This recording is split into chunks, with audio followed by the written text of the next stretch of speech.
The news of Henry Cavill's leg injury sent shockwaves through Hollywood, and left fans of the long-awaited Highlander reboot fearing the worst. Hello viewers. Welcome to our YouTube channel. If you're just joining us, please subscribe and don't forget to turn on notifications bell for more videos. The actor, known for his commitment to performing his own stunts, reportedly suffered a significant leg injury during an intense sword-fighting sequence in the Scottish Highlands. What was first dismissed as a minor onset accident has since evolved into a major crisis that could jeopardize not just Cavill's recovery, but the entire future of the film. Cavill's dedication to physical authenticity is legendary.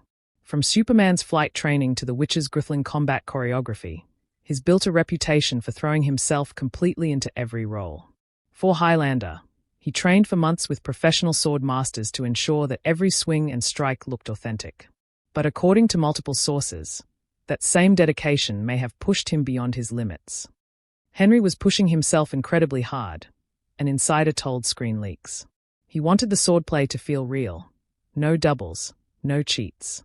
But the terrain in Scotland was rough, and one wrong move changed everything. The accident reportedly occurred during a rain-soaked sequence on a mountainside, when Cavill slipped while executing a complex spin and landed awkwardly on his leg. Filming was immediately shut down. Emergency crews were called, and Cavill was flown to a private medical facility in Glasgow. Though the studio quickly issued a statement claiming the injury was not serious, insiders have since revealed that the recovery period could take several months, far longer than initially announced. The timing couldn't be worse. Highlander was already behind schedule due to weather disruptions, tight location permits, and creative disputes between director Chad Stahelski and studio executives. Cavill's injury only compounded the tension. One crew member described the atmosphere as grim, adding, "Every day of delay costs hundreds of thousands. Now we are staring at a complete reshoot of the fight scenes once he's healed." Fans began to panic after Cavill posted a cryptic message on Instagram. "Even immortals can fall, but they rise again stronger."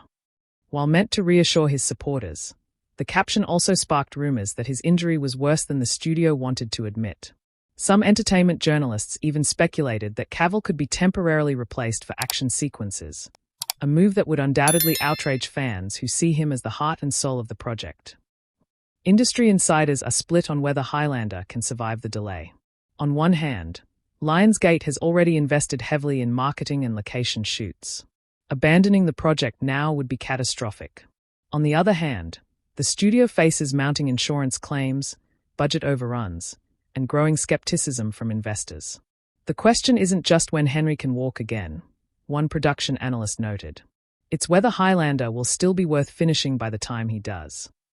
The situation has also reignited conversations about Cavill's tumultuous career trajectory. After his controversial exit from The Witcher and his abrupt removal from the DC Universe's Superman, Highlander was seen as his big comeback, a project that combined his love of fantasy, physical storytelling, and moral depth. Now, fans worry that fate has once again dealt him an unfair hand. However, those close to Cavill insist that he's determined to return. "Henry's a warrior. He'll be back," a friend told Variety. "He's not the type to give up. He's already started physical therapy, and he's staying involved in production meetings remotely. He wants this movie to succeed." Still, whispers from the set suggest that studio patience is wearing thin. With every week of inactivity, costs climb, and confidence wanes. Some insiders fear that Highlander might be quietly restructured, reduced in scale, or even reimagined entirely if Cavill's recovery takes too long. Fans online have rallied behind him with hashtags like #CavillStrong and #SaveHighlander, demanding transparency from Lionsgate and updates on Cavill's condition. Their passion mirrors the film's core theme: resilience, immortality, and the will to fight through pain. So, is Highlander DOA, dead on arrival? Not yet, but it's undeniably on life support. Between physical injuries, creative clashes, and studio impatience, the film faces an uphill battle. Still, if there's one actor who embodies the spirit of an immortal warrior, it's Henry Cavill. If he rises from this setback and brings Highlander to life, it won't just be a comeback, it will be a legend reborn. Cavill was born in Jersey, the largest and southernmost of the Channel Islands, which are dependent territories of the British Crown and are located off the coast of Normandy, France. He is the fourth of 5 sons of Marianne Cavill, née Dalgliesh, a secretary, and Colin Cavill, a stockbroker. The family lived in St. Helier, where Henry Cavill grew up playing computer games with his brothers.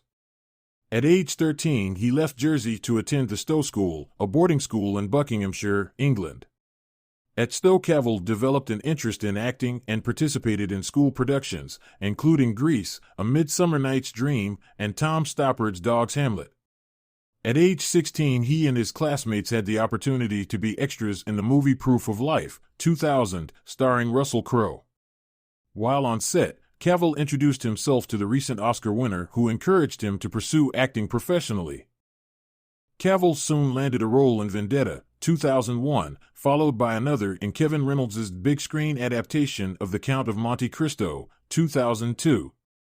For the part of Albert Mandigo, Cavill, who has said that he was teased for being overweight as a kid, was encouraged to lose several pounds.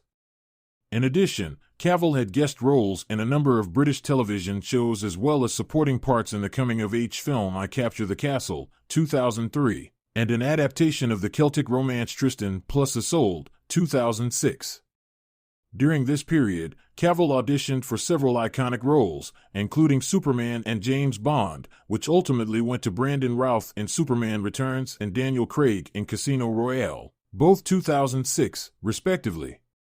Those setbacks led him to consider following in the footsteps of 2 of his elder brothers and joining the armed forces. In 2007, however, Cavill garnered his first leading role in The Tudors, a cable series following the exploits of Henry VIII, played by Irish actor Jonathan Rhys-Meyers. Cavill portrayed Charles Brandon, a loyal courtier to the king. The series helped make Cavill a familiar face, and during its 4 seasons, 2007 to 10, he also appeared in such films as the adventure fantasy Stardust, 2007, and the Woody Allen comedy Whatever Works, 2009.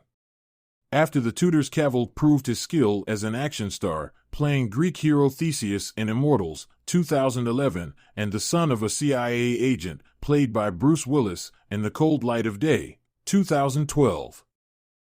In 2011, Cavill announced that he had been cast as Clark Kent/Superman in Man of Steel, 2013. He later admitted that he had missed the call from director Zack Snyder offering him the job because he had been playing the online game World of Warcraft. To portray the Man of Steel, Cavill transformed his body, adding so much muscle that he sometimes split the seams of his Superman costume. He also had the opportunity to work alongside Crowe, who played Superman's father. Jor-El. Cavill went on to reprise the role in Batman v Superman: Dawn of Justice, 2016, starring